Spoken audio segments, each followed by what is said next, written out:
যে না, দুইবারের বেশি কেউ প্রধানমন্ত্রী থাকতে পারবে না। এখন ডক্টর ইউনূস যে 4টা জিনিস দিয়েছে তার মধ্যে এটাও একটা আছে যে না, দুইবার, এর বাইরে কিছু করতে পারবে না। এবং সাথে এনসিপি আবার যোগ করে দিছে, সেটা হলো যে যিনি প্রধানমন্ত্রী থাকবেন তিনি দলীয় প্রধান থাকতে পারবেন না, সেটাও কিন্তু তাদের দাবি মানছে। আর একটা হলো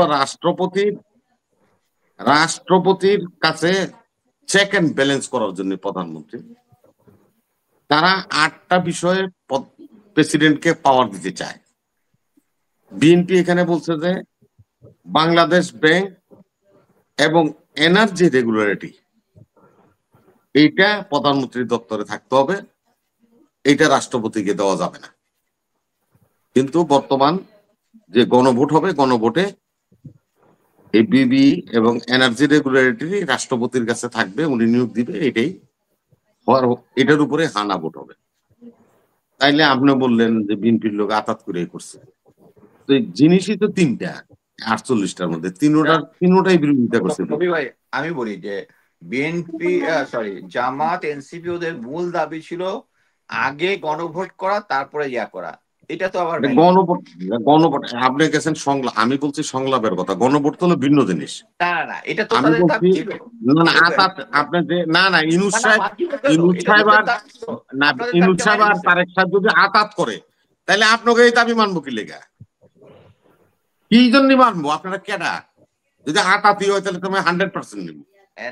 আমি কি ওই যে না ওই যে আরে ভাই আমার কাউয়ায় আম খাইছে নিচে পড়ছে, এটা আমি খামু? আপনি তো চাবেন না প্রফেসর ইউনূস তো ওরকম গাধা না যে উনি এমন কাজ করবে যাতে বুঝা গেছে যে আদারটা হবে। সো আপনাদের মেইনটা রাখছে যে গণভোট এবং রেফারেন্ডাম দুইটা একই দিনে হবে, আর ওদেরও কিছু কিছু রাখছে। সো এখানে আপনার লজিকটা ঠিক আমি অ্যাকসেপ্ট করলাম না। গণভোট কোনো ফ্যাক্টর না ভাই, ফ্যাক্টরটা হলো প্রধানমন্ত্রীর দুইবার, উচ্চ কক্ষে পিয়ার, রাষ্ট্রপতির চেক এন্ড ব্যালেন্স, এটা আপনার কাছে ফ্যাক্টর না। গণভোটের মধ্যে এটা কি হইব? এটি যদি না থাকে গণভোট দিলে লাভ আছে কোনো? আপনারা আমি বুঝাইবার এই তিনোটা থাকলো না, আপনি গণভোট দিলেন, আপনার কোনো লাভ হইব গণভোট দিলেন? না, এটার সাথে তো এটার কোনো সম্পর্ক নাই। মোট কথা হচ্ছে এটা একটা ডিফারেন্ট ইস্যু যে আবার গণভোট কার জন্য হবে? গণভোট কার জন্য হবে? আপনি দুলানা থাকলে বিয়ে হইব। ব্যক্তিগতভাবে একটা জিনিস যুক্ত করি আর কি, যে এনসিপি কিন্তু আগে গণভোট চায় নাই, এটা জামাত চেয়েছে। এবং আমি সেটা আসতেছে সেটা রুবেল ভাই আমি চাই বলতে মানে একই দিনে হলে কোনো সমস্যা নাই, আগে চায় না আর কি। আগে চাওয়াটা শুধু জামাতের আর কি। শুনেন, এখন হা না ভোটের প্রশ্নটা উঠছে হলো যখন পিআর নিয়ে তারা ব্যর্থ হয়েছে, এটা নোট অফ ডিসেন্ট দিয়ে তারা ঢুকাইছে। এটা তাদের যে 60টা দাবি, ওয়াহিদ ভাই এখন আপনি গুগল রেকন জামাতের সংস্কারে 60টা দাবি আমাকে দাও, গুগল আপনাকে এখন দিয়ে দিবে। 60টা দাবির মধ্যে পিআরও ছিল না, এই গণভোটও ছিল না। যে 60টা দাবি ওই যে লিখিত ভাবে প্লেস করার কথা সংস্কারে, ওনারা যে 60টা দাবি করছেন তার মধ্যে পিআরও ছিল না, গণভোটও ছিল না। এটা নোট অফ ডিসেন্টে তারা দিয়েছে। তখন বিএনপি এটা মানতেই রাজি হয়নি। এনসিপি এবং এই যে রুহুল ভাইরা এরা সবাই মিলা মান্না ভাইরা বুঝাইছে বিএনপির যে ঠিক আছে, অন্ততপক্ষে গণভোটটা নির্বাচন যেদিন হয় সেদিন দোনোটা ইলেকশন হবে, গণভোটও হবে, নির্বাচনও হবে, আপনারা এটা মেনে যান। তখন আমরা এটা মানছি। সত্য কিনা উনি সংলাপে ছিল ওনাকে জিজ্ঞাসা, এইটা তো কোনো আইটেম ছিল না ভাই ওয়াহিদ ভাই, গণভোট কোনো আইটেম ছিল না, পিআর কোনো আইটেম ছিল না সংলাপে। এইটা নোট অফ ডিসেন্টের মাধ্যমে ইন করানো হয়েছে, হইরে এখন এই ভেজালগুলি করতেছে।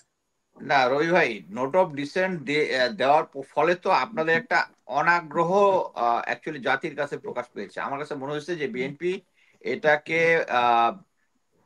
যদি তারা যে দাবিটা আপনি আবার বাস্তবায়ন না তোর বাস্তবায়ন হইতেও পারে না হইতে পারে, এটা লিখছ হয় যারা, আমি ওইটা বলি না।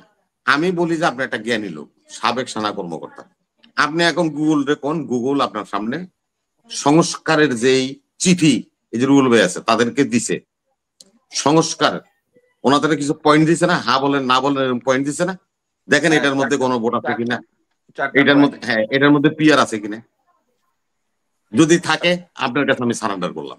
না না আর যদি না থাকে, না না আমার কথা শুনেন না ওয়াহিদ ভাই, আমার কথা শুনেন, আমি কিন্তু একটা সিনসিয়ার আপনার কথাটা বলতেছি, আমরা একটা জ্ঞানী মানুষ।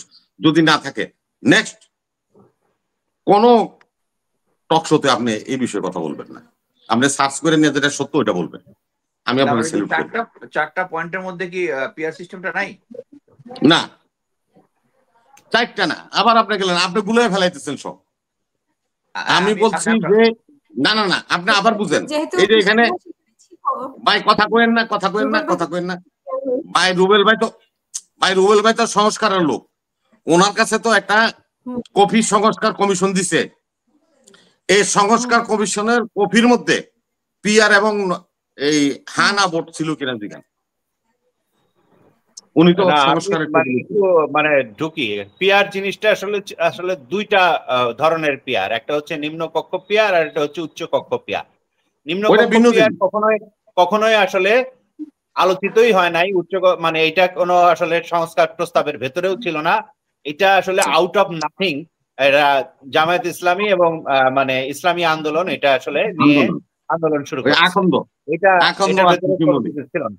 এবং সাধারণভাবে এইটা কেন রাখা হয় নাই এ বিষয়ে আসলে কমিশন যে ব্যাখ্যাটা দিয়েছে সেটা হচ্ছে, যখন তারা সার্ভে করায় মাত্র 8% মানুষ এ বিষয়ে আসলে তাদের আগ্রহের কথা জানিয়েছিল, আর অধিকাংশ মানুষ এটার পক্ষে এটার বিষয়ে কোনো আগ্রহের জায়গা তাদের ছিল না। আর এই যে গণভোটের প্রশ্নটাও আসলে এসছে হচ্ছে বাস্তবায়ন প্রক্রিয়ায় পরবর্তীতে, এটা প্রথমে আসলে ছিল না। হ্যাঁ, প্রথমে যেগুলো ছিল সেগুলো আসলে এইখানে পরবর্তীতে এই যে সংস্কার পরিষদও ছিল না। সংস্কার পরিষদের কথাটা আমরা যদিও বলেছিলাম যে সংস্কার পরিষদ একটা হতে পারে যাতে করে আসলে মৌলিক সংস্কারের যে ক্ষমতা সেটা সংসদের হাতে থাকে, তা না হলে তো আসলে সংসদ এই জায়গাটা করতে পারবে না, ফলে সংসদকে ওই ক্ষমতা দেওয়ার জন্য এটা আমরা বলেছি। হ্যাঁ, সেটাও আসলে সমস্ত দলের ভেতরে যে আলোচনা করা দরকার ছিল যেভাবে, আসলে সেই আলোচনাটা আসলে সম্পন্ন করে নাই, এটা আমরা বারবার বলার পরেও তারা করেন নাই। এটা হচ্ছে আসলে বাস্তবতা। মানে রুবেল ভাই, আমি এটাই জানতে চাইছিলাম, মানে আপনার মাধ্যমে এই যে মিস্টার হাসিনা আমার ভাই, আচ্ছা রাখেন, এটা শুনেন, এটা শেষ করেন আগে। এই যে ওনারা যে এই পর্যন্ত এই 1.5 বছর আমাদের টকশোর বিভিন্ন বিজ্ঞ অতিথিরা যেভাবে জনগণকে এই পিআর এবং হানা ভোট নিয়ে ব্যাখ্যা দিতে জনগণের সামনে, এটা সম্পূর্ণ মিথ্যা এবং ভুয়া। ওনারা বাস্তবের কাছেই যায় না, এত লার্নেট এত শিক্ষিত বিভিন্ন ইউনিভার্সিটি থেকে ওনারা জ্ঞান অর্জন করছে। ওনারা সার্চ দিলিতে পায় সংস্কার কমিশন যে চিঠি রাজনৈতিক দলদেরকে দিছে প্রস্তাবগুলি, সেটা সার্চ দিলিতে বাইরে যায়, সেখানে